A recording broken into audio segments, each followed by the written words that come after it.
Hello every one. இன்னைக்கு சில one word substitution உங்களுக்கு நான் ஷேர் பண்ண போகிறேன். ஃபர்ஸ்ட் ஒன் வந்து ஃப்ராட்ரிசைடு.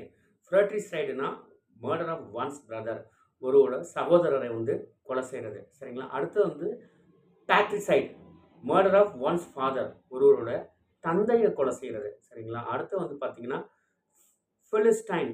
பிலிஸ்டைன்றது என்னன்னா, அவங்கள வந்து நோக்கம் வந்து பார்த்தீங்கன்னா, பொருள் சேர்க்கிறதுல மட்டுமே இருக்கும். ஒரு கலாச்சாரம் இருக்காது, ஒரு பண்பாடு இருக்காது. ஸோ அந்த மாரி நபர்கள வந்து பிலிஸ்டைன் அப்படின்னு சொல்லுவாங்க.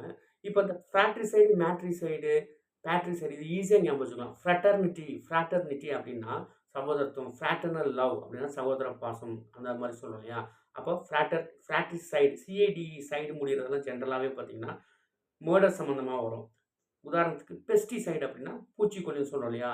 மேட்ரிசைடுனா one murder of one's mother. So அப்ப இப்படி நீங்க ஈஸியா ஞாபகம் வச்சுக்கலாம்.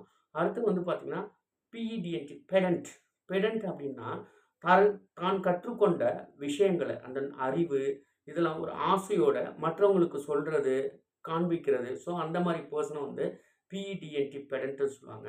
அடுத்து வந்து பாசிஃபிஸ்ட். பாசிஃபிஸ்ட்னா எனக்கு போரே வேணாம், சண்டையே வேண்டாம்.